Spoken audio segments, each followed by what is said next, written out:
Part 21. Infinite Doomsday Start Draws Luodu Mechanic. Author, Shanmao Aichiji. Chapter 201. Anyway, Lugger suddenly had a flash of inspiration and associated Sarah with the Bloody Countess. The most untenable thing about this ridiculous association is that no matter how you look at it, Sarah does not look like a demon spy who broke into the inner city of Rog. Even if there were some aspects of her behavior that Lugger criticized, it was just a comment that seemed to be selfish. If it were just this, then compared to her, Luigi would still be almost and somewhat selfish. He would be absolutely and only selfish. And since Sarah almost single-handedly pushed the confrontation between Rog and the monsters to the front line of the Dark Forest, saying that she is the spy who infiltrated the town of Rog is like saying that Yufei was the agent of the Jin Kingdom who infiltrated the Song dynasty. Spies are equally unconvincing. In comparison, the Holy Knight Order is more like a spy. Moreover, Ruger also obtained conclusive evidence that the bald paladin Daniel is a descendant of the Hell Demon God. In this way, Sarah, who has been working hard to maintain the independence of Rog's forces and did not allow it to be annexed by the Holy Knight Order, is even less likely to be a demon spy. However, Lugger has indeed always been uneasy about this person. Regarding this matter, his previous thought was that maybe it was because his and Tia's interests were actually not consistent with the interests of Rog Town, so he was wary of Sarah, whose interests were consistent with Rog Town. Later, he and Tia formed a team and went to the second sanctuary to set up a separate branch, which was also an intuitive manifestation of this conflict of interests. But looking back now, it seems that the mystery surrounding Sarah is not simple. To say that she is similar to the Bloody Countess is not in terms of nature, nor that they are both acquired demons, but in terms of performance and methods. They seem to have the same technical skills. Just like fellow disciples and sisters. Right? Thinking of this, Ruger's thoughts suddenly became clear. What if part of their power inheritance is the same? What if there is a kind of inheritance that is both part of Rog's power system and part of the demon's power system? This is not just Ruger's own imagination. Because, he has already thought of a name that meets these characteristics. Demon Hunter. In the original 3-generation game, the Nephilim profession was positioned as a long-range shooter. There is a power within the demon hunter that can resist the corruption of demons, but this corruptive power can drive ordinary people into madness. They crave this power, and their resistance to this defilement allows them to wield demonic power as a weapon. But their missions and powers don't quite unite them. According to the original setting, Demon Hunter should be an emerging profession in the 3rd-generation timeline. Judging from their abilities, their skills have the characteristics of the Rog Amazon archers, and also have the characteristics of the trap assassins. On this basis, there are also some demon-like abilities, the power of shadow. It relies on strong will and discipline to control and utilize the demonic power that corrupts people's hearts. To be honest, when he first met Tia, Lugger didn't see that she was an assassin at all. He almost thought she was a demon hunter. Although the timeline of this world is completely different from the timeline of the original 3 generations, it is possible that some of the threads based on historical trends can still be postponed. Maybe Sarah or Sarah's apprenticeship, in the original timeline, might be the origin of the demon hunter. In this way, Ruger seemed to have found a reason to be wary of Sarah. Because the demon hunter's power system itself is a time bomb. They use their will and discipline to resist the corruption of demonic power in exchange for the ability to use demonic power, but this does not mean that they can always win. They transform into absolute demons, perhaps in just a thought. Oh, by the way, Demon Hunter seems to have another skill, which is to summon a battle pet. Their commonly used battle pets include crows, wild boars, wild wolves, etc. Well, there are spiders. After thinking about this, Lugger almost forgot what he wanted to ask Sarah before. He didn't come back to his senses until he heard the onlookers murmuring secretly. Looking at Sarah and others, and then looking at the information in the notebook, he finally decided that he would not ask about how the bloody Countess learned about computer information technology now. Let's find a more suitable opportunity later and ask Sarah privately. By the way, ask her about the demon hunter again. The part in the charming AI about how the bloody Countess played S/U0026M games with it was intentionally deleted by Loudnoisy under the suggestion of Lugger. There isn't much useful information left. Perhaps the most useful thing is how AI uses enemy military vehicles to modify the technical methods of autonomous robots in war zones. Of course, Lugger would not let Launeo say this directly to Sarah and others. If nothing else goes wrong, this technical line can become a source of happiness for Loudnoisy in the hands of Lugger. Ruger will not take the initiative to create a mysterious artificial intelligence. The best way for him to use this technology line is to take the military vehicles on hand that require manual operation and transform them into versions that can be controlled by the electronic circuit. For example, it can handle all the tasks of driving a tank, searching for enemies, reloading, firing, and reloading. Under Ruger's promise, the old chatterbox in the laptop was so excited that he almost ran out to kneel down and lick someone's conker. In addition, there is other useful information, that is, other available equipment and tools in the camp. This camp has other armored vehicles besides Mercedes-Benz G250 GD, Raccoon type, etc. It was not transformed into an automatic driving version by the Ghost AI, mainly based on the dual considerations of logistics and tactical goals. In fact, it is very simple. The Ghost AI has the most advanced Leopard 2 tanks and PZH-2000 self-propelled artillery. If the enemy is so advanced that they can't solve it, the other equipment will be powerless. For low-end enemies, relying on a large number of Mercedes-Benz cars and general-purpose machine guns, there is no big problem. As for the mid-range, it turns out that no matter whether it is the lost enemy, the monster enemy, or Ruger and others, no one can be considered mid-range. Poor Ghost AI, its enemies are only cannon fodder and absolute elite. Well, if the rogues come here by themselves, they can barely be considered as mid-range enemies that can be restrained by other medium and heavy armored vehicles.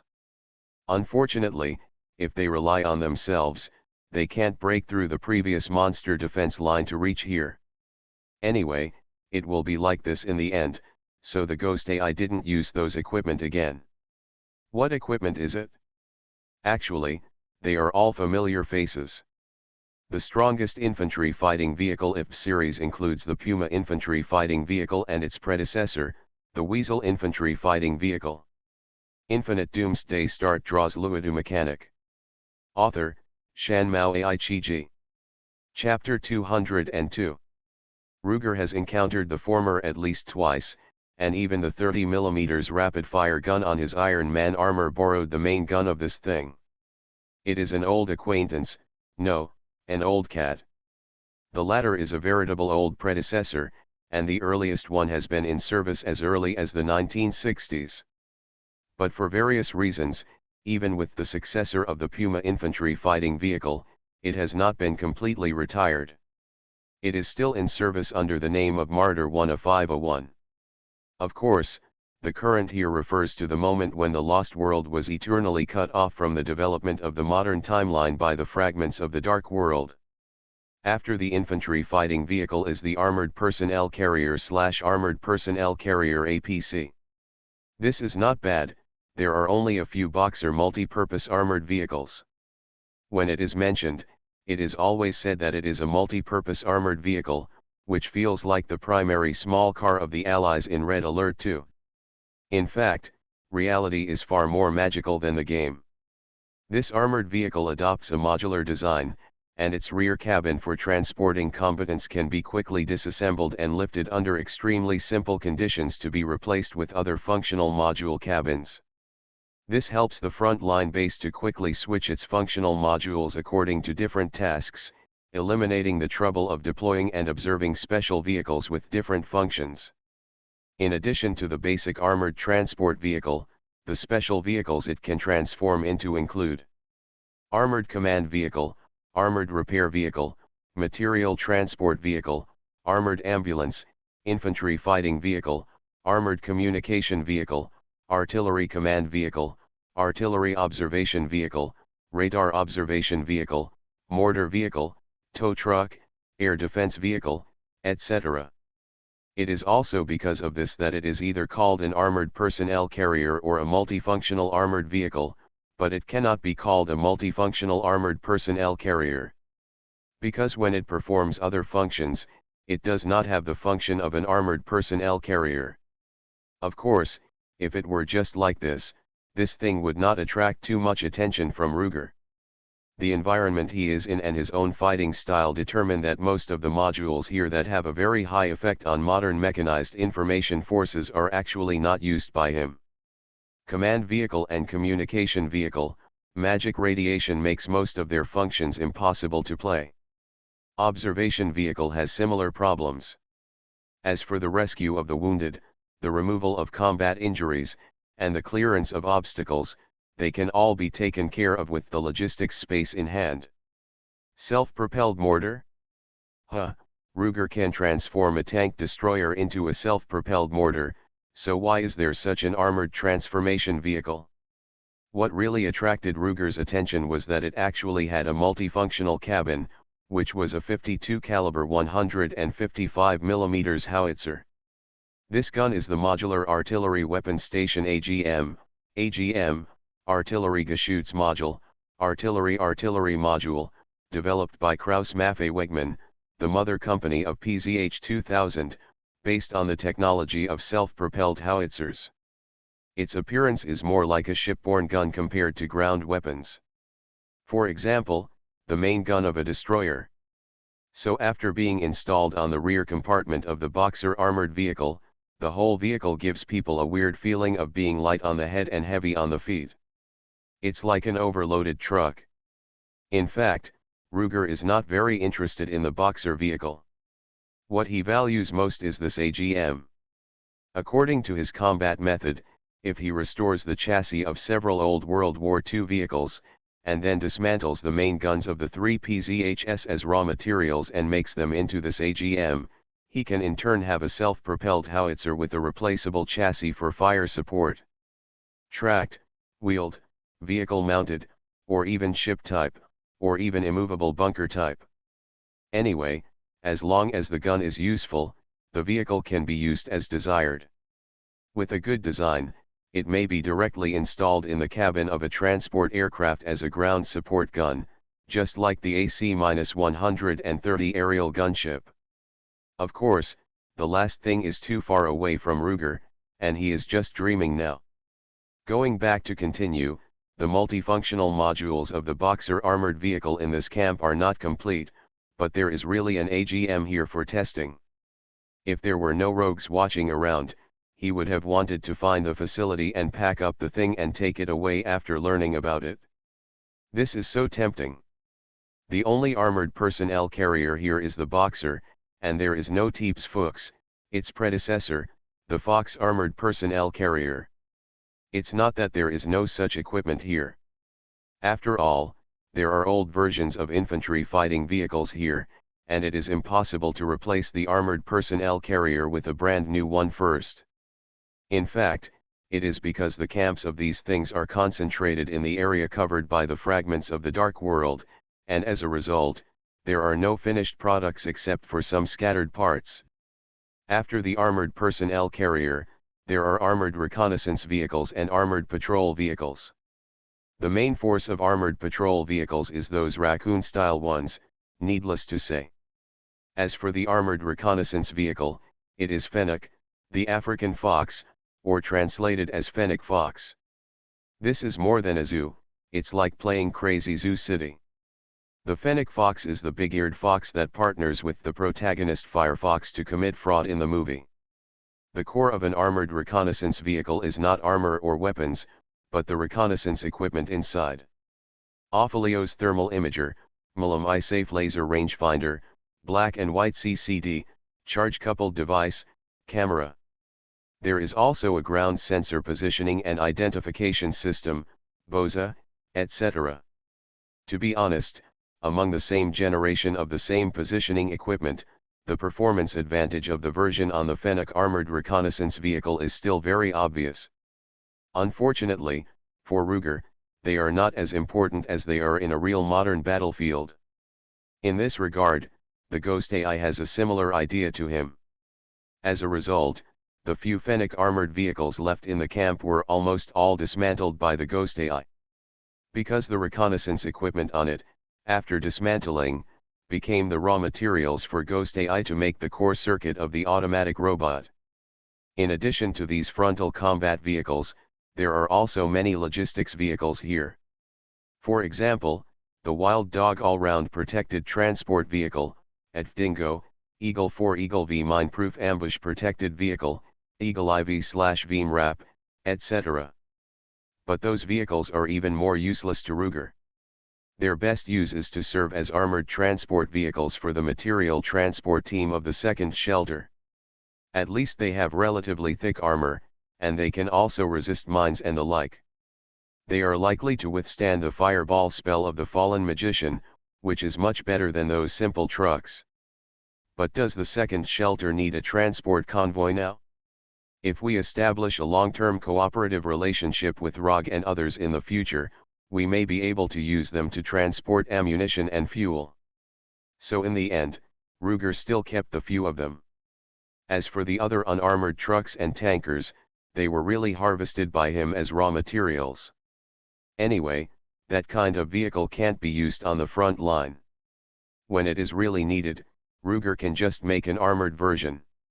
It took about an hour for Ruger to run around the camp again and pack all the usable things into the logistics space. Now his logistics space is truly a logistics space for half an armored battalion. You are listening to Novels at Bless Up channel. Wish you happiness and luck.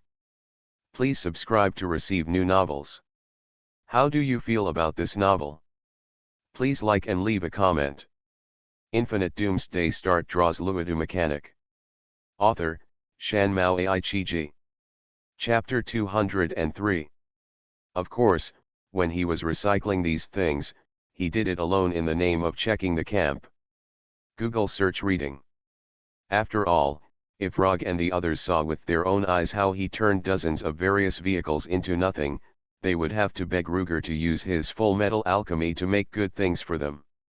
To be honest, if it weren't for the fact that the Raccoon armored vehicles that had been given to them nominally had an MG3 engine, they might have started asking Ruger for HK417 a long time ago. All kinds of vehicles in the camp factory were basically recycled by Ruger. A total of 7 infantry fighting vehicles, including 3 Cougars and 4 Weasels. 3 Boxer multi-purpose armored vehicles, with 120mm mortar compartments, 105mm assault gun compartments, and 155mm howitzer compartments. 6 Fennec Fox armored reconnaissance vehicles with only empty shells left. And more than 10 armored transport vehicles of various types. Oh, yes, there are also 3 Raccoon and 2 Mercedes-Benz G250 GD. Unarmored vehicles and various engineering vehicles have no vehicle rights, so they are ignored and recycled into raw materials. Calculated in this way, this Mountain Special Operations Battalion, which is very similar to a PLA synthetic battalion, has at least 3/5 of its combat units destroyed. Less than 2/5 of the remaining units were captured by Ruger. Half a tank company, more than 1 mechanized infantry company, half a self-propelled artillery company, more than half a support company, reconnaissance, and the most complete number of vehicles exceeds that of a PLA support company. Those who know this are a European Mountain Special Operations Battalion in a parallel dimension. Those who don't know think that this is a military reform learned from the PLA. What kind of mountain is it? What's special about it? Ruger didn't feel it at all. Perhaps it's because the armed vehicles facing the mountain were buried. The limited information in the ghostly AI shows that this Mountain Special Operations Battalion belongs to the 23rd Mountain Infantry Brigade of the 10th Armored Division of the local Federal Armored Forces. The predecessor seems to be the subordinate organization of the original 231st, 232nd, and 233rd Mountain Infantry Battalions and other mountain infantry brigades. However, it seems that after a reorganization for unknown reasons, it became the 231st Mountain Special Operations Battalion, which looks a bit strange. Ruger did not intend to delve into this. He didn't care whether it was really affected by the PLA because of a geopolitical event or even a local war. Anyway, this is the matter of the lost plane. And now, the historical line of the lost plane has been cut off forever. He only knows now that these vehicles and equipment are enough for him to arm a mechanized force of no less than 300 people. And he has less than 30 troops at most. Or the kind of people who are soldiers. Therefore, these vehicles and equipment will most likely become his personal equipment for different environments. Compared with Ruger's gains, Roger and others nominally obtained more than a dozen Raccoon-style and Mercedes-Benz G250 GD parked on the playground.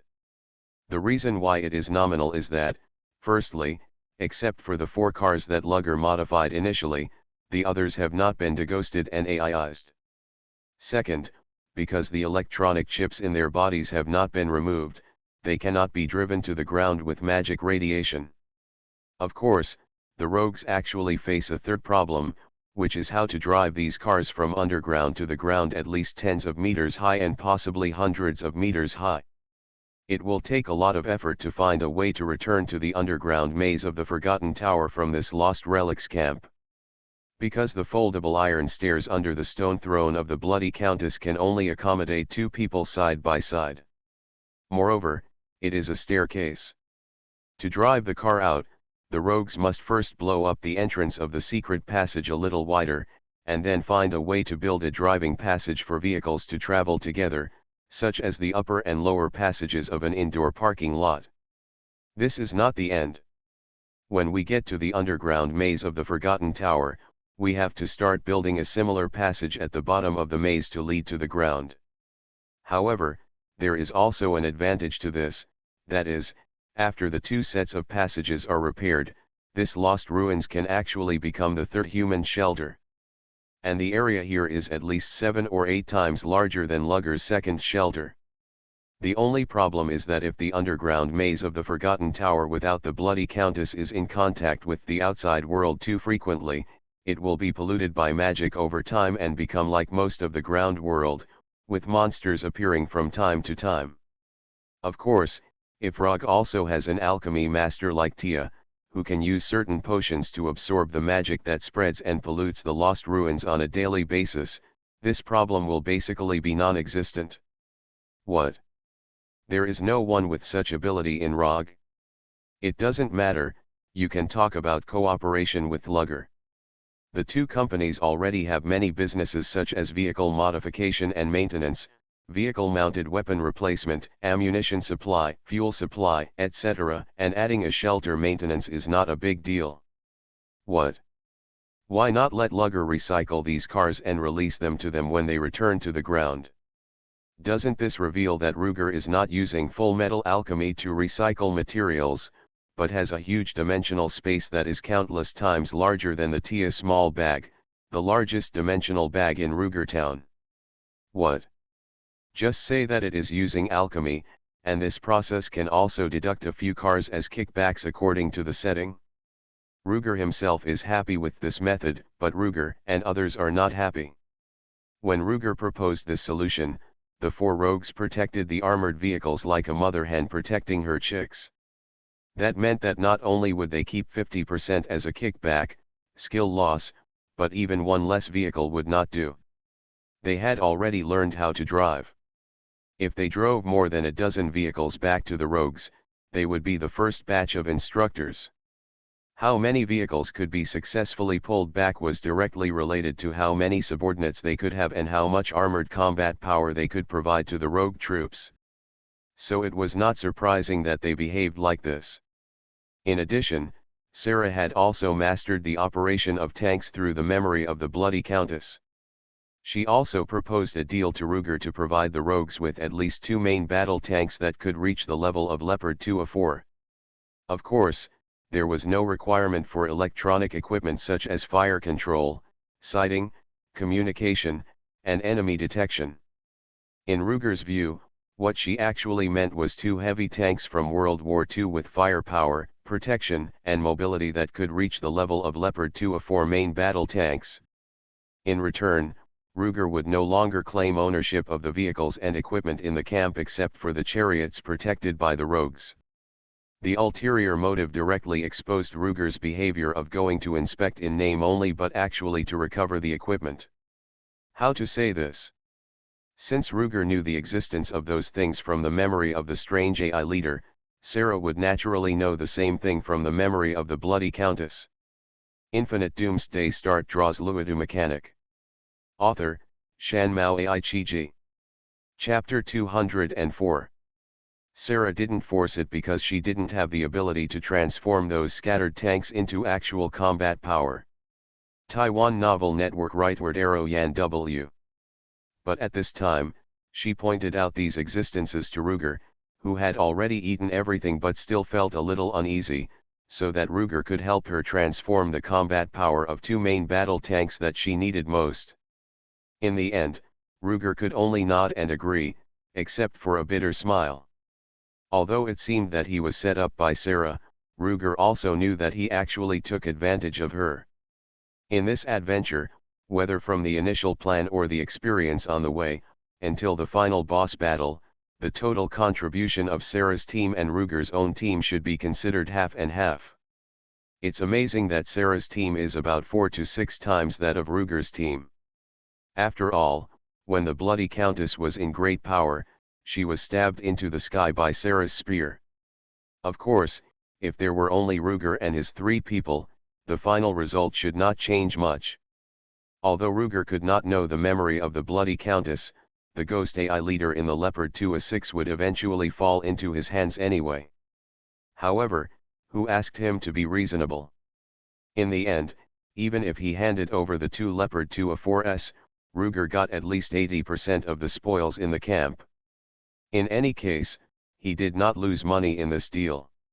Of course, if the space of the Lost Ruins itself is also counted as spoils, it seems that Rog's gains are much greater than before. However, the space of the Lost Ruins is really useless to Ruger.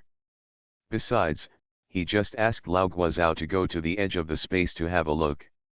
The drainage facilities here are also connected to the ghost dungeon. This place may be occupied by the insect ghosts of the dungeon that are constantly expanding on the ground. So the actual value of this space itself is far lower than its apparent value. After a relatively short period of time, the gains of this special operation of the Forgotten Tower were roughly counted. As Sarah's foreign mercenary, Ruger became the biggest beneficiary of the material in this operation. He also had to accept Sarah's kindness in giving him this victory. Therefore, when Sarah made 2 other requests, he only thought about it for a while and quickly agreed. The first request. Since the remaining more than 10 military vehicles with Mercedes-Benz G-Series chassis cannot be pulled back to the ground by the rogues for the time being, and they need to be modified before they can be used on the ground, then just ask Ruger to modify them here directly. With the ability shown by Ruger in modifying his own car before, he can modify these cars in 2 days at most. The second request.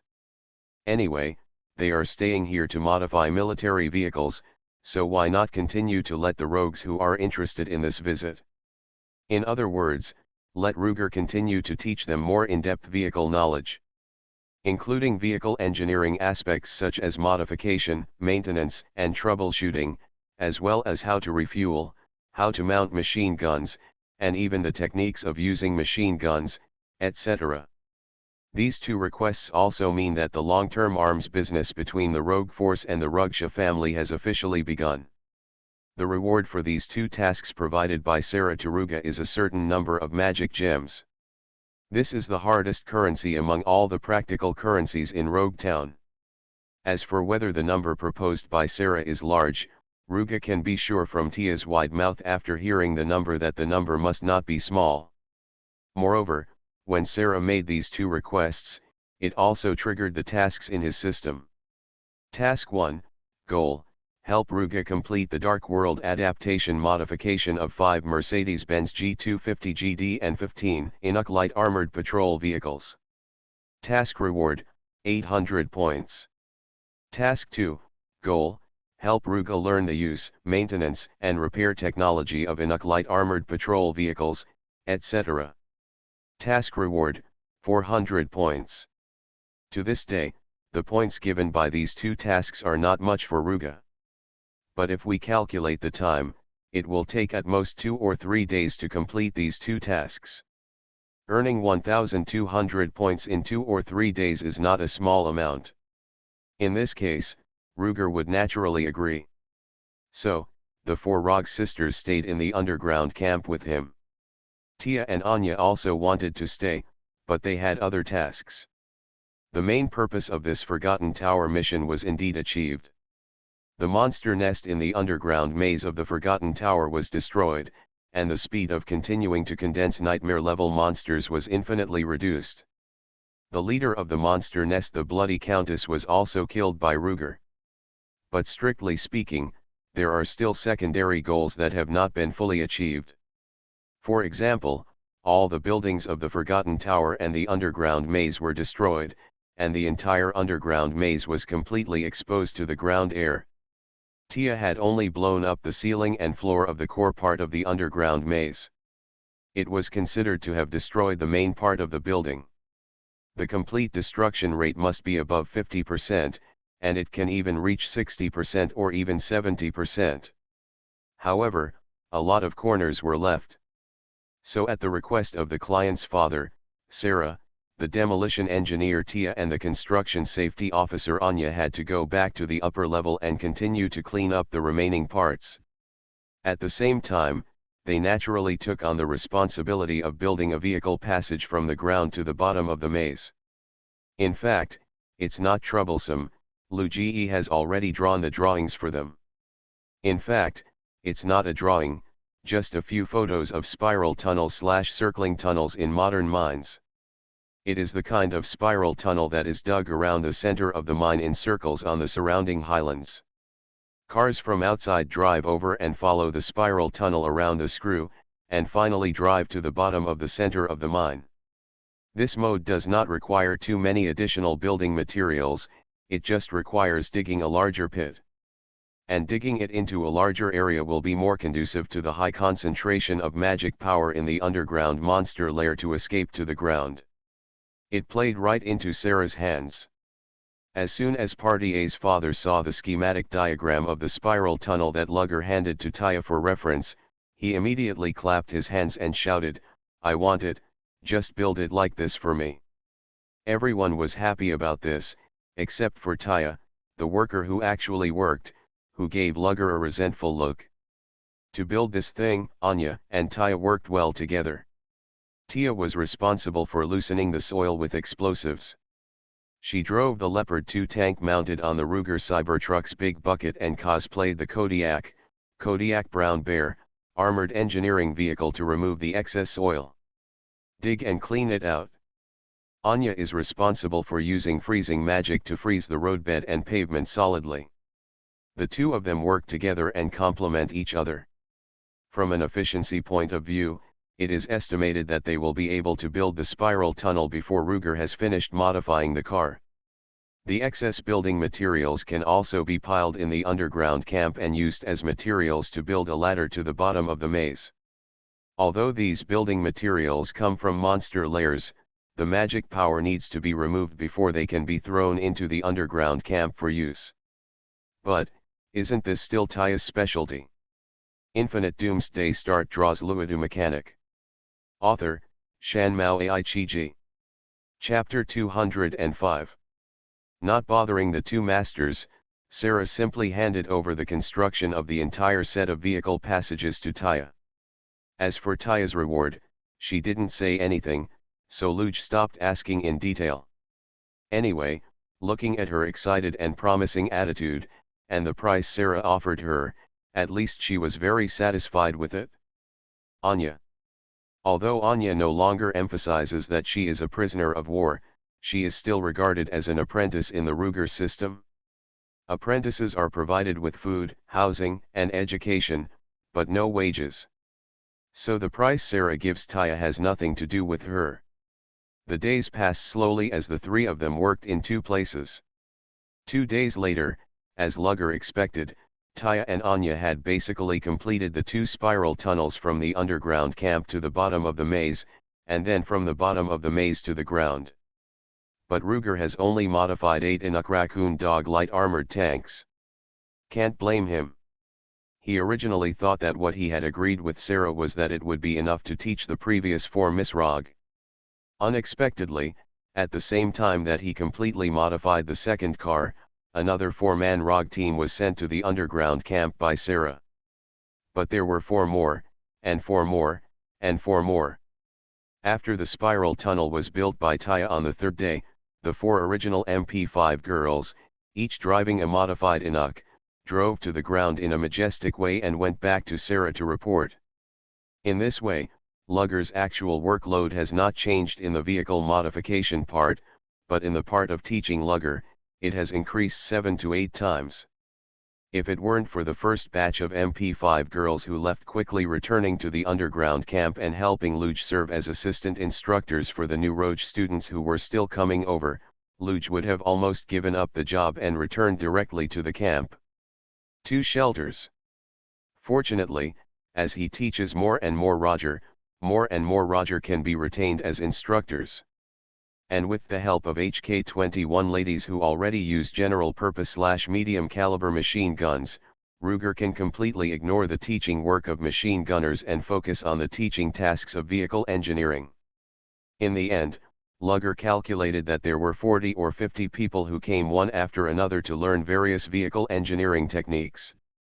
Lugger still doesn't understand why Sarah directly taught her the first batch of Lugger armored soldiers.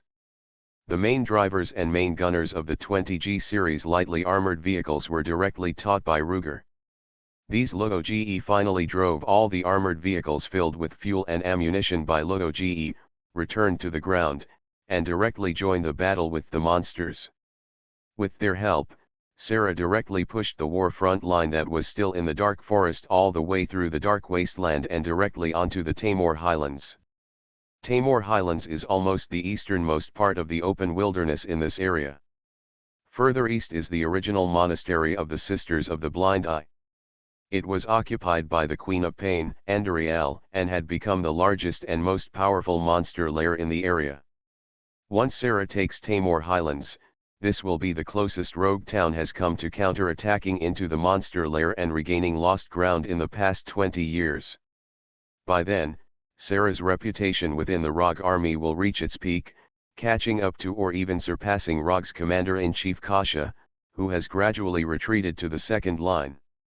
And even in Rogue Town, I am afraid her reputation will be lower than that of one person, but higher than that of 1,000 people. What? Should it be more than 10,000 people?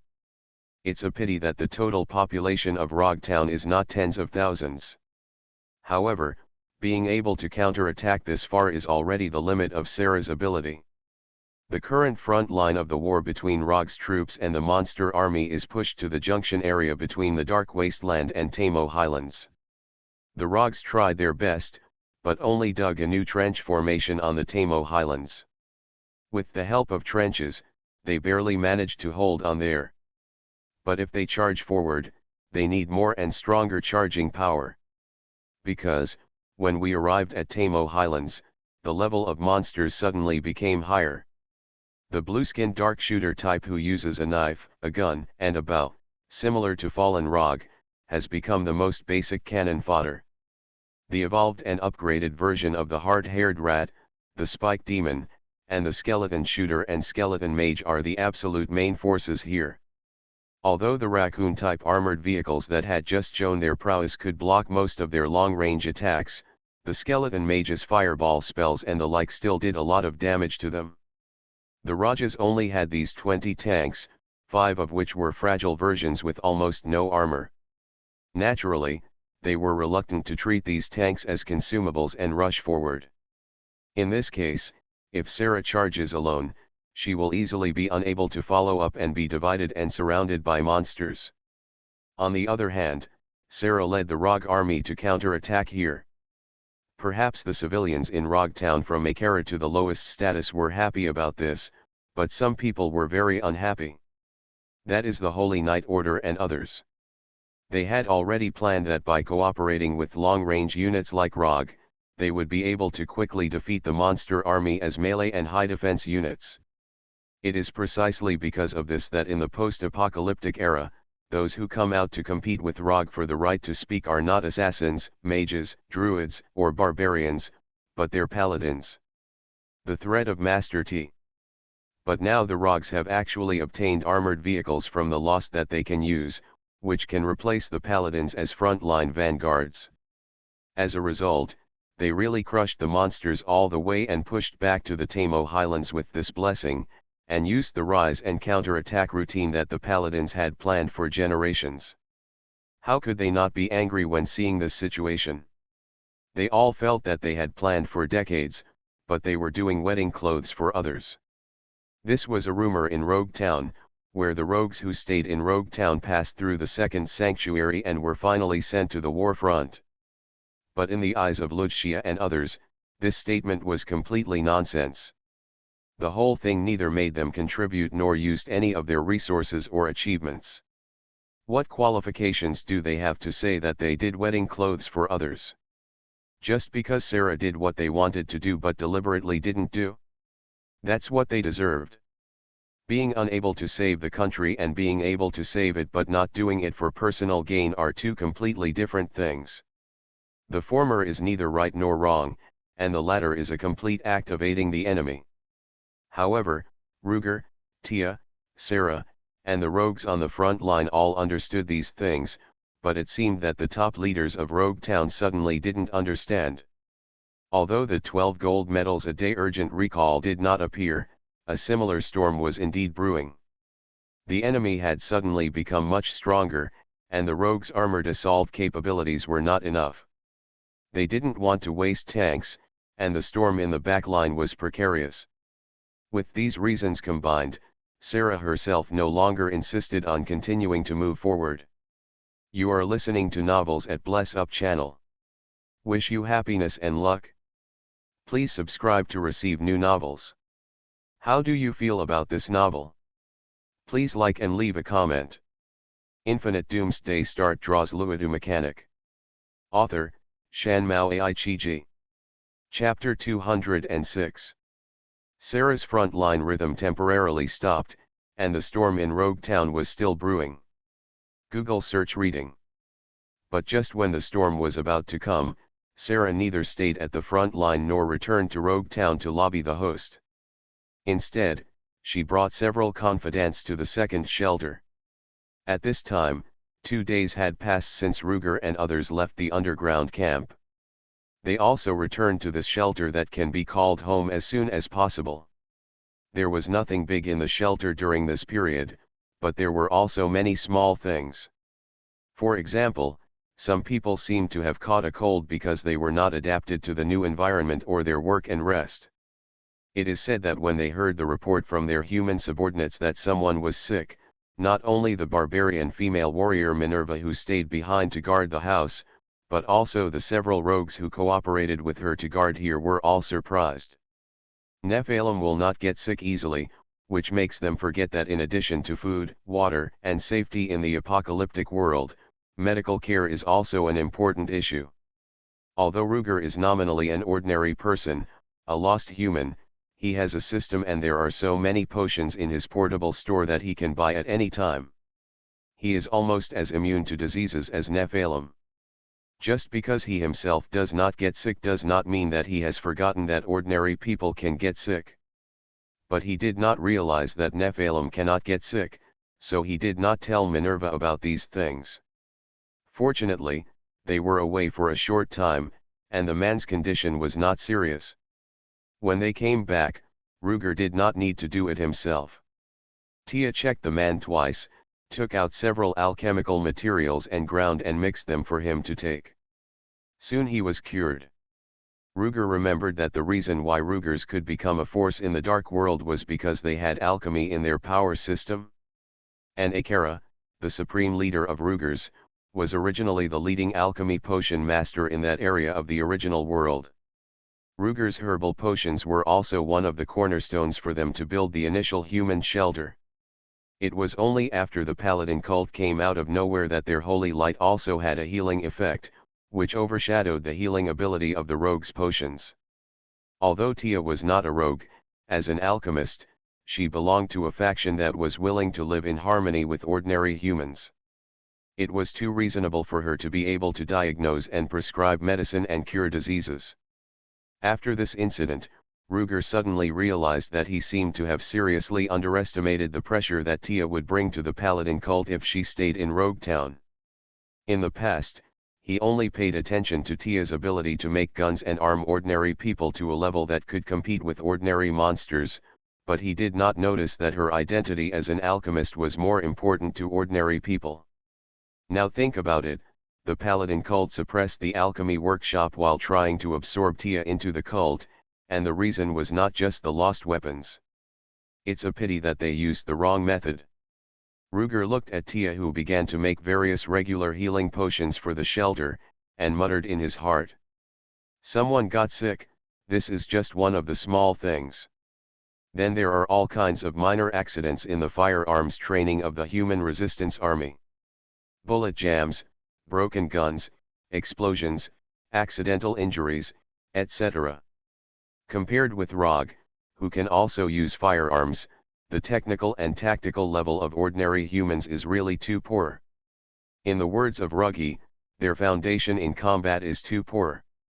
Many of them are not technical problems, but problems of combat awareness. When a firearm malfunctions, they accidentally point the muzzle at their comrades, which is purely because they fail to transform themselves from civilians to warriors at the level of consciousness. This kind of thing is difficult and simple, just train more. After a long period of training, they still can't change, so let them do some logistics work such as harvesting fungal blankets and filtering drinking water. There are those who perform poorly and those who perform well. Among the dozen or so human resistance soldiers trained by Ruggie himself, a small half are operators of machine gun positions. And the big killer he left for Minerva, the modified Ferdinand infantry support vehicle, also has 4 general-purpose machine guns. But there were only 3 rogues that Sarah sent to assist Minerva in defending this place. This provided the Human Resistance Army, which had more men than women, with an opportunity to get close to the rogues. Whether it was patrolling with Minerva's Ferdinand infantry support vehicle or returning to the machine gun fire point for daily routine target shooting training, the two sides would cooperate with each other. In addition, there were a few people who were really good at using machine guns. In just a few days, the 3 rogues were actually taken down by the bad boys of the shelter. When he just came back and heard about this, Ruger almost blacked out. He had already imagined the scene of Sarah bringing the rogues to ask for punishment. However, seeing that Minerva, Tia, and others were all calm, he realized that he seemed to have overreacted. It turned out that because the absolute number of rogues was far greater than that of real Nephilim, it was impossible for all of them to marry male Nephilim. After the Paladin cult came up with the idea that adult women who could not make other contributions had to give birth to children with Nephilim to obtain the right to live in Rogue Town, although they did not directly oppose it, almost no one chose a Paladin as their partner. Therefore, most rogues will most likely end up marrying ordinary people. There is only one thing they need to pay attention to, that is, if they plan to have children, they must report to their superiors in advance and obtain approval. After all, they are the absolute main force of the armed forces of Rogue Town, and most of them are in the childbearing period. If there is no such restriction, if more than half of them are pregnant at the same time, Rogue Town will really be occupied by monsters. Of course, because the rogues are warriors, there is no such thing as confinement. After giving birth, they have to return to the barracks after a short rest. Then raising children becomes the father's business. There is no need to say much about various details, which are the routines that have been slowly summarized in the history of Rogue Town for decades. But for Ruger, This means that the children of these families will have to stay in the shelter to grow up in the future. Although it is safe here, it is not good for them to awaken into Nephilim because there is no magic power. In this way, Ruger found that he should consider incorporating part of the forest area outside the shelter into his sphere of influence. Anyway, the monster army was pushed to the east by the rogues. Now there are only the most basic monsters that thrive in the bloody wasteland of the cold plains, and they can no longer pose a threat to the human resistance army with sufficient ammunition. Build a few watchtower machine gun positions near the forest area. When there are children in the shelter in the future, let them come out for a while every day, so that their Nephilim bloodline will not be in vain. Infinite Doomsday Start draws Luodu mechanic. Author, Shanmao Aichiji. Chapter 207. The three rogues who came to support the defense were internally digested by Ruger's people, which was a happy event. However, soon, the superiors of the rogues sent a transfer order to let them return to their team. After all, Ruger and others have returned, so they naturally don't need to continue to assist in the defense here. And the front line is trying to push the front line forward, and every bit of strength is good. So, they can only say goodbye to their lovers. On the other hand, Minerva has been idle in the shelter for a few days, and she is uncomfortable with idleness. Hearing the rogues say that they are going to have a big move on the front line, Minerva immediately became interested, greeted Ruger and prepared to go to the front line to help. Minerva is nominally a teammate of Tia and Ruger. However, although the teammates of the Nephilim are relatively fixed, they will not force them to act at the same time. As long as there is no major need, it is very normal for the Nephilim to act separately. For example, Tia went to the outside of Rogue Town to test the new bomb by herself before. Now, Minerva had just completed a boring task of guarding the house for the team. She wanted to go to the front line to get some fresh air. Ruger could not object to it. As for Minerva saying that she wanted to drive the modified Ferdinand infantry support vehicle, Ruger could only follow her. Because the thing had been given to Minerva in name, she had full disposal rights. However, in this case, Ruger thought of another thing. He signaled Minerva to wait, called the three human warriors who had just parted with their girlfriends, and asked them if they were willing to go to the front line as Minerva's support soldiers. As a result, the three of them agreed without any surprise. After all, they were the most skilled in combat in the shelter, and they dared to take the opportunity to pursue Rog, so they were naturally brave. Although they did not awaken as Nephilim, their quality as soldiers was still excellent. In this case, it would be a good choice to let them participate in actual combat. Minerva wanted to go to the front line to fight, and she also wanted to drive the Ferdinand support vehicle. There was no one to operate the 4 machine guns on the infantry support vehicle, so instead of having to choose for Rog, it would be better to let these 3 go with them. Together with their girlfriends, there would be 6 people, divided into 3 groups, and they could take shifts. Minerva was actually somewhat unhappy with Rog's idea. She went to the front line to have a good fight with monsters. But if she took 3 ordinary people with her, she might have to become a babysitter. Fortunately, Rog gave her a tip, asking her to teach the 3 guys how to drive a tank on the way. When she wanted to drive, she could drive by herself, and if she wanted to charge, she could let the 3 drive the tank to support her. As for the lives of the 3 people, Ruger said to Minerva directly in front of the 3 people, they are responsible for their own lives. Death and escape are up to fate. I will definitely not blame you. Saying that, Ruger looked back at the 3 people and said, you should be alert on the battlefield. I will prepare some healing potions for you to save your lives. The rest depends on you. If you want to learn how to hook up with Rog, you must have the courage and luck. The 3 people looked at each other, but seeing Ruger's serious expression, they could only stand at attention and say yes. However, none of the 3 people would change their minds. This performance made Ruger very satisfied, and secretly added a system-produced healing potion to the life potion prepared by Tia. With this potion, even if they were beaten into several pieces by monsters, as long as they were still breathing, they still had hope of survival. Finally, Minerva took 3 people and drove the modified Ferdinand infantry support vehicle and a container trailer full of fuel and ammunition supplies to the front line a few hours after Rog and his team left.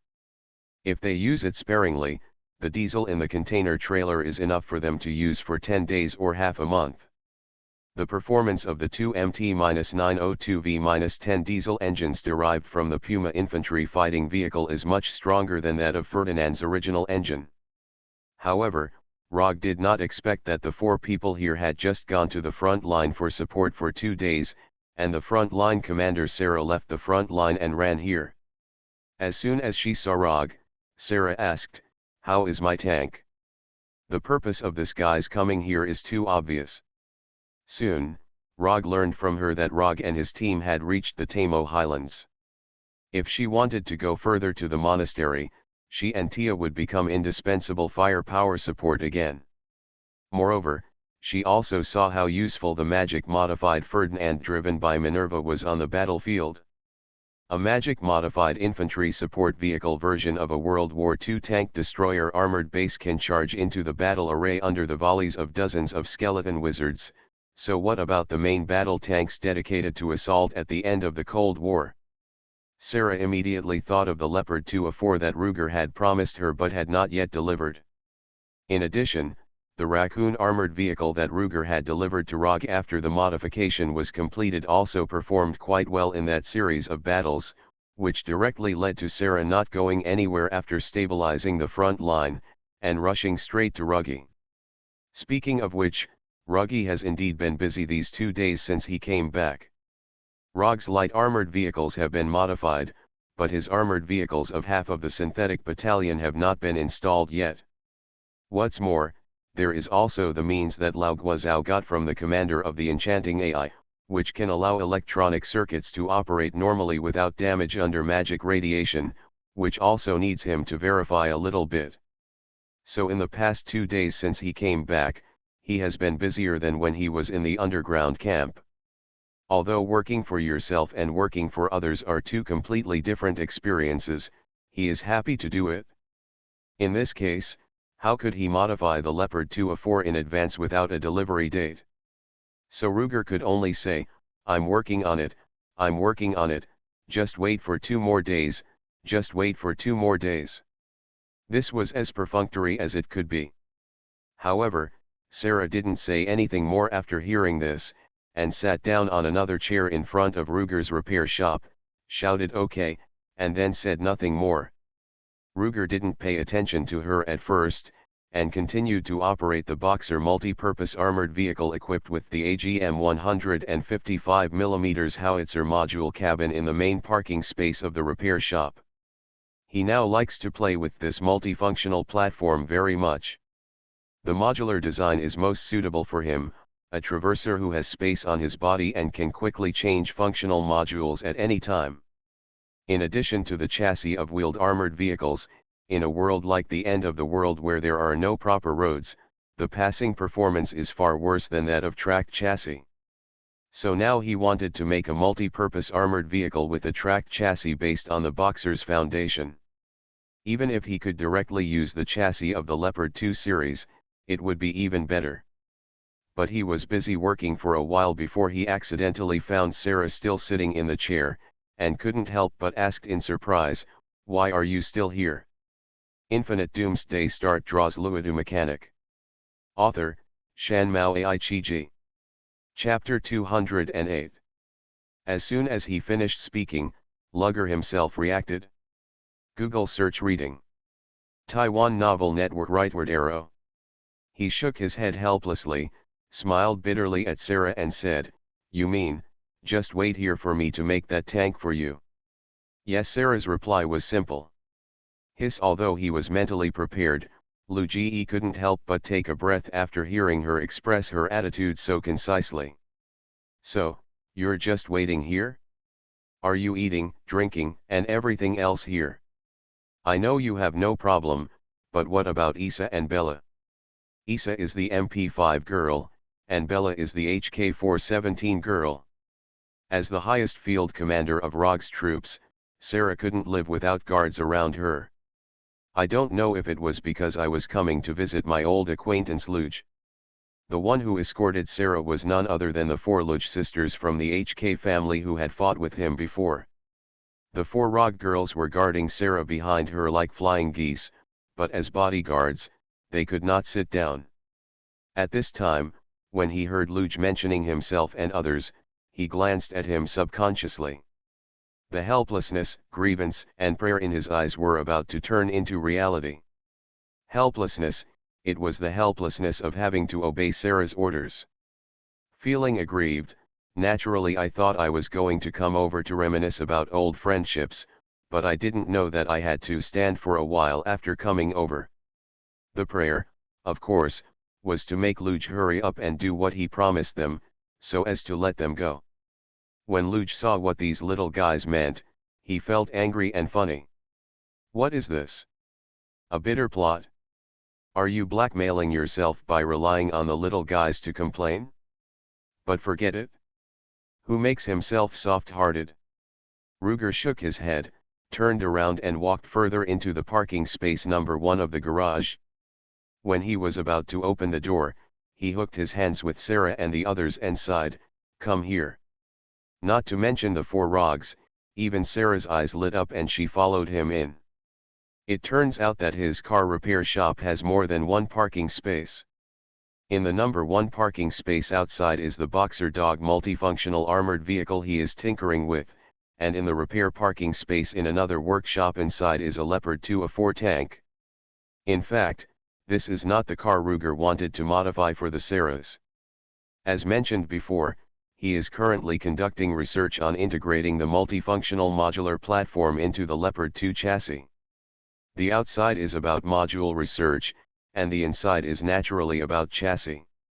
So the Leopard 2A4 that Sarah and others saw was the version in which Ruger had disassembled the turret aside, leaving only the chassis. None of the Rogs had ever seen the scene before. A few simple-minded ones, such as the MP5 girl, immediately threw themselves on the tank chassis and burst into tears. He also yelled various words such as, "Why are you like this? It's all my fault that my sister didn't protect you." Lugger's brain ached for a while. Okay, I'm taking it apart for inspection." "Not really. How come it's here, as if I cut it into pieces? If the final experiment is successful, it will be no different from having a head replacement operation, and it can also be regarded as a certain degree of dismemberment." However, the Rajas didn't know these things. As soon as they heard what Lugger said and watched him explain to them the purpose of each part one by one, they were quickly comforted by Lugger and stood back behind Sarah honestly. Seeing that they were finally persuaded to go back, Luj was about to breathe a sigh of relief when Sarah asked directly, "How long will it take you to get this done?" Lugger hurriedly replied, "Didn't I just say it? 2 days, today, tomorrow, and the day after tomorrow in the afternoon. You can just come and pick it up." Sarah glanced hard at Lugger, and seeing his firm expression, she finally had no choice but to nod in agreement. Long live. The Rogers side also started making noise again. As a result, the 5 Rogs were finally beaten to the alchemy workshop where Taya Anya was. Because Ruger told them that he just wanted the tank to move and fight. But for the ammunition and fuel needed for the tank, they still had to talk to Taya. Of course, Tia herself is unable to directly produce the ammunition and fuel needed for Leopard 2. The engine of the Leopard 2A4 is the MB873K-501 diesel engine from MTU, a subsidiary of the Daimler-Benz Group. Its fuel is the same as the Raccoon light armored vehicle, which is military diesel. So in this part, Ruger can discuss long-term cooperation with Sarah. The system price for this kind of oil is about 10 points per ton. 1 ton is just enough to fill up the 1200L fuel tank of Leopard 2. Under full combat conditions, this entire tank of fuel is enough for the tank to run for about 100 kilometers. but in terms of combat time, it can be 10-30 hours. Overall, it is indeed a gas tiger, but as a combat weapon, it is indeed sufficient. As for the outcome of the negotiation between Taya and Sarah on the selling price of oil, Luger let Taya do what she wanted. He just bought about 10 points worth of meat, such as roast beef, hanging oven roast duck, bacon, sausages, etc., and placed them in front of Taya at once. He also told her that the meat was almost the same as the cost of filling up the Leopard 2 with a full load of gas, which was what Ruger had to pay. Let her take care of the rest. Recalling the red glow in Tia's eyes, Ruger still has lingering fears. He believes that with those eyes, Tia will never let Sarah get any advantage in this deal. As for ammunition, in fact, with Sarah's needs, they don't need to use advanced smoothbore cannons. Ruger still thinks that rifled cannons with solid armor-piercing shells from World War II are more in line with their needs. Charge into battle, attack hard-skinned monsters, and even demolish the wall structure of ancient buildings. Modern smoothbore cannons with fin-stabilized discarding sabos are the best at hitting other tanks, but in terms of destroying houses, they are not even as good as 120mm mortars. What's more, the cost of making a fin-stabilized discarding sabo can at least be equivalent to 5, 10, or even more solid armor-piercing shells, which are made of the same tungsten alloy. After all, their demand for manufacturing technology is as great as the difference between making a hammer and making an electric drill. Of course, whether to do this part and what to do it like were left to Tia to deal with. As usual, the discounted price of a fin-stabilized armor-piercing projectile is 30 points. A solid armor-piercing projectile can be as high as 6 points or as low as 2 points depending on the purchase volume. With the intuitive perception of the equivalent of the corresponding points, meat, Ruger believed that Tia would negotiate the deal. However, when Sarah brought Tia back to discuss with Ruger a few hours later, he was almost scared to throw the wrench in his hand away. Because Tia, who came back with Sarah, was holding a demonized wild boar in her arms. That thing looked like it could produce at least 200 kilograms of pork. No, no. Tia wouldn't have counted this thing, which only knows 1 or 2 points, as barbecue price and regarded it as dozens of points, right? Ruger's heart was in a state of ups and downs for a while. You are listening to Novels at Bless Up channel. Wish you happiness and luck. Please subscribe to receive new novels. How do you feel about this novel? Please like and leave a comment. Infinite Doomsday Start draws Luodu mechanic. Author, Shanmao Aichiji. Chapter 209. Okay. The end result was much better than Luger could have imagined. Taiwan Novel Network Rightward Arrow. Tia also grilled meat herself. She knew the difference between raw meat and cooked meat that was grilled to perfection. The wild boar was only regarded as a basic cost of machine gun bullets by her. The base number of Ruger's general-purpose machine gun is 1,000 rounds, which is exactly 4 rounds of ammunition, 2 for each machine gun. These ammunition are not cheap at all, and the discounted price from Ruger must be worth 5 points. If there is no discount, it will even cost 20 points. All in all, Tia's deal didn't take advantage of Sarah's side, and it was a fairly fair price. Sarah may not have had the idea of using Tia's favorite meat to make some bargains. Who made Tia just talk about how much barbecue is equal to what is equal to how much barbecue, and what other equals to how much barbecue? Of course Sarah wanted to try it with meat. However, Tia was not stupid. The price she quoted made the 4 rogues who were watching almost growl. They were afraid that after the deal was concluded, they would not be able to have enough to eat in the next few months. The Rajas are fighting outside, so their daily food cannot be the mushroom blanket produced in Rogtown. They can obtain large amounts of demonized animal meat through hunting. Moreover, all the Rajas are awakened, but the degree is different. The magic power of the demonized animal meat is basically harmless to them. At most, there are problems like lactose intolerance, which are very rare. Because of this, when the Holy Knight Order in Rogtown threatened to cut off the supply of Rog Legion and wanted to send Sarah back, Sarah would not even pay attention to them. The Rajas can solve the problem of food and even drinking water by themselves, but it does not mean that they are dedicated hunters and can make money by hunting. In the end, the trade equivalent they gave Tia was the various magic gems collected from monsters. Magic gems are roughly divided into 6 levels according to their quality. The real difference at each level is about 4 times. Lugger previously unlocked the right to redeem magic gems after completing a mission. In the system store, the average price of first level gems is around 10 points. Second level gems are 40 points. Then 160 points, 640, 2560, 10,240. Of course, Ruger, the highest level 6 gemstone, didn't even dare to look at it. I am afraid that I will accidentally click on the purchase and spend a lot of money to buy something that is of no use to me.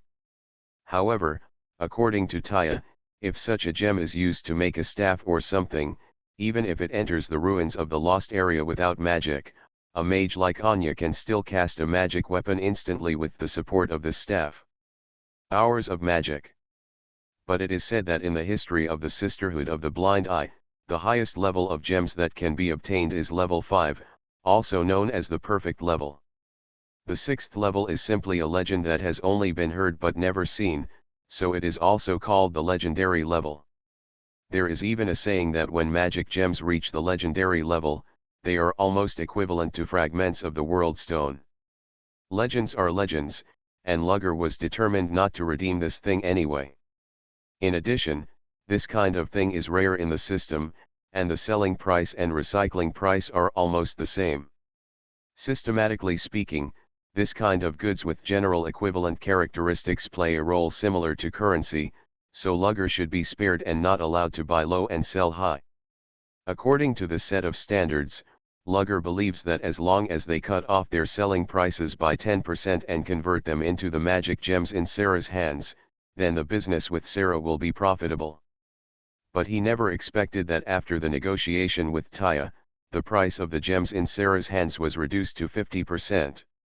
A normal third-level ordinary gem is worth about 160 points. Ruger's psychological price point is to exchange them for 140 points of ammunition and fuel. But Tia only allowed them to exchange for 80 points. It can be said to be cut in half. And the reason Tia gave is also very reasonable. The main reason why these things themselves are valuable is that they can be turned into magical weapons and equipment in the hands of alchemy, thereby increasing the actual combat power of the Nephilim. But to realize their abilities, they need alchemists. Nowadays, the strongest alchemist in the entire Rogtown is Taya. That means half of their actual value must be attributed to Tia, the strongest alchemist. So cutting their value in half seemed reasonable to Taya. You can't let yourself work for nothing while letting someone else's work get promoted, right? Tia's reasons were too good, and Sarah could only agree even though she was quite dissatisfied. Because she could hear Tia's subtext. What, you think my price is low? You are too low, but I am too tired. With so many magic gems, if I want to turn them into magic props that can really be used, don't I have to work hard myself? Isn't my labor valuable? How about I give you a list, and you find other alchemists to make them into finished products and then come over to negotiate a deal with me? What, you want me to be an alchemist? That's good. I charge a part of the handling fee, right? Inside and out, the end result is still the same. Listening to the MP5 girl and other girls behind Sarah whispering about how Tia negotiated the business before, Ruger was more and more moved, and he never stopped secretly giving Tia the thumbs up gesture. And this time, in addition to scolding Ruger in person, Tia used to be such a good child, but now she has learned bad things from you. Sarah came here to discuss the main gun with him. What she meant was that the gun was still the original 120mm 44 caliber smoothbore gun, but could the ammunition given to them be all solid armor-piercing bullets? Ruger was really at a loss when he heard it. The tanks in World War II all used rifled guns. The reason why the main guns of tanks were later replaced with smoothbore guns was to cooperate with the new ammunition. In other words, in order to cooperate with the new ammunition, it is more efficient. The armor-piercing bullets in the new ammunition rely on the shaped energy effect to shoot metal jets. If there is spin, the effect of the jet itself will be affected. If the core of a fin-stabilized armor-piercing projectile with a penetrating rod is spinning, nutation will occur unless it reaches an extremely high speed. When the angular velocity of the gyroscope is not large enough, in addition to rotation and precession, the symmetry axis of the gyroscope will swing up and down in the plumb plane, which is called nutation. Simply put, when playing with a gyroscope, when the gyroscope is spinning rapidly, its horizontal plane is basically stable. But when its speed decreases and is about to stop, it will swing violently until it finally stops and falls to the ground. This violent swing is nutation. When the penetrating rod is spinning, if the spin speed is not enough, it will nutate.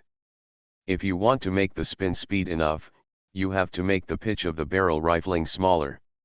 It is similar to making the thread of a nut more dense. This not only requires higher craftsmanship, but also shortens the life of the rifling. If you can only fire 5 or 6 rounds or even 2 or 3 shells, the barrel will be greatly worn, and then the gun will lose its practical value. Infinite Doomsday Start draws Luodu mechanic. Author, Shanmao Aichiji. Chapter 210. So is there any other way? There really is. For example, shorten the length of the rod. Because the higher the aspect ratio, the higher the spin speed at which nutation will occur. Just adjust the aspect ratio to a stage where the current spin speed is not enough to cause nutation. Then, the previous generation of armor-piercing discarding sabot apts was reinvented. However, there is indeed another feasible solution, the sliding belt. The cartridge belt was originally a ring-shaped structure on the cannon shell that was tightly integrated with the gun bore to prevent gas leakage and act as a seal. It can also be embedded in the rifling to drive the projectile to rotate. The other functions of the sliding belt still exist, but in driving the rotation of projectiles, it plays the role of a middleman making the difference. Similar to lubrication or bearings. That is to say, the belt itself rotates with the rifling, but the friction coefficient between the belt and the projectile is low, which in turn reduces the rotation speed of the projectile or core itself. Reduced to the point where nutation will not occur during combat. However, as mentioned before, this method is troublesome. After all, the barrel can fire hundreds or thousands of rounds at a time. To install this thing on a large number of artillery shells, it is better to simply replace the barrel. What's more, it is an obvious truth that rifled guns have rifling wear problems and their actual lifespan will be relatively short. Therefore, taking all things into consideration, it is better to replace the combination of smoothbore cannon and new artillery shells. But if they were to follow Sarah's request and only give them solid armor-piercing bullets from the rifled cannon era, they would be incompatible with modern smoothbore cannons. This kind of artillery shell needs a rifled gun to provide spin in order to fly more steadily and farther. Just like a rifled gun in small arms, that is, a rifle, even if it fires intermediate power bullets, the effective range can easily reach 200 meters. As for the smoothbore gun, that is, the shotgun, even if the muzzle kinetic energy of the single-point bullet is very similar to that of the powerful bullet in the rifle, its maximum effective range is only 80 to 90 meters. No matter how far they are, it's not that their kinetic energy disappears and they will land, but because their flight trajectory is unstable and they don't know where they will fly. They can no longer aim accurately and lose their practical significance. Although according to Sarah's method of use, it seems that they do not intend to use this tank to attack targets 2 or 3 kilometers away. What's more, after the modern fire control sight is removed, the main gun on this tank can only be like the old World War II gun, relying on the mechanical height and low steering gear to adjust the height direction, and relying on the optical sight for observation and aiming. Even if you want to hit farther, it is actually very difficult to do so. Under normal circumstances, firing when 1 kilometer away from the target is considered the best way to take into account all indicators. In this case, it seems okay to use smoothbore cannons to fire solid armor-piercing projectiles. In fact, Sarah and the others just don't want to change their World War II veterans. After all, the best old World War II gun that Ruger can get at a discounted price is the Tiger's 88mm rifled gun. Although caliber does not absolutely represent power, in the case of these tank guns, it is really directly related. In fact, if Luger uses it himself, he has an alternative. Didn't a certain country stick to its own rifled artillery shells and use them until modern times? Replacing it with their 120mm rifled gun should be able to meet Sarah's requirements. However, Ruger has never recycled that kind of thing, or even seen it in person. To buy it, not only is there no discount, but you also have to spend points to unlock purchase rights. Of course he won't do it. As for saying that I borrowed the design of that cannon and built one from scratch. If it's really what you need, then it's not a bad idea to put in a lot of effort to get it done. But this is for someone else, so of course he will listen to Party A's own needs. However, how could he, a kind-hearted person like him, watch his friends suffer? So after he agreed to Sarah's request, he immediately said, I know you are prejudiced against old tank guns and don't want to change them. Let's do this. I'll get this tank ready for you. Don't leave yet. I'll get you another old tank with an 88mm rifled gun. It's not a gift, and I don't force you to buy it. As if we are cooperating, I ask you to take it to the battlefield for actual combat testing. If you think it's good, then I'll sell this car to you too. If you feel bad, then take it back. If I really can't care, I can go to the front line to recover it myself. How about this? Seeing that he had reached this point, Sarah would certainly not object. Inside and outside, she could have one more tank. So the new deal was concluded again so smoothly. It should be noted that the new tank Ruger is building is not a Tiger. Although he had unlocked the purchase of a Porsche Tiger chassis from the Ferdinand tank destroyer, he had no intention of wasting points on such a thing. Although he does not have a tank chassis, he does have many chassis of tank destroyers and even assault guns. For example, the Jaguar tank destroyer. This thing is the same chassis as the number 5 tank, the Panther tank. This Panther is not the later Panther. Its official name is Panther, which is different from Leopard such as Leopard 2A4. In the Chinese context, the former is often translated as Black Panther to distinguish it from the latter. But actually this is a misunderstanding. They are all leopards, that is, leopards. But because Westerners don't observe carefully, they suddenly think that there are two different sizes of leopards. Let's call the small one panther and the big one leopard. So if we really want to express the original meaning clearly, the corresponding translation of the two words is little leopard and big leopard. The overall size of the little leopard tank is not small, and there is not much difference compared with the Panzer VI Tiger. And it is equipped with a 75mm 70 caliber rifled tank gun, and its actual penetration is greater than the famous 88mm 56 caliber gun of the Tiger. Of course, the penetration data is used to fight tanks. For fighting monsters, it cannot be said that it is useless, but its importance is not that high. The monsters that Sarah and her friends have to face are, first, the group of skeleton mages on the Tamor Highlands, and second, the monsters at the gate of the Great Monastery, the main lair of monsters, which are at least nightmare-level monsters. For the former, let alone armor-piercing shells, even ordinary grenades can deal with it. As for the latter, their defense is indeed much higher, but not higher than the average steel plate of 170-190 mm. The monster that can make the tank gun fire a second round must not only be nightmare level, but at least an elite monster. In this way, how much difference is there between the 194 mm penetration of a 70 caliber 75 mm gun firing a tungsten core armor-piercing bullet at 100 meters and the 171 mm penetration of a 54 caliber 88 mm gun firing a tungsten core bullet at 100 meters? Unless the defense of the elite monsters is just between these two numbers. In that case, it is the difference between one shot and two shots. But the probability of this happening is really small. It would be fine if Ruger didn't have the data, but he had already done experiments. Monsters of nightmare level difficulty can't withstand a 30 mm rapid-fire gun armor-piercing bullet from him.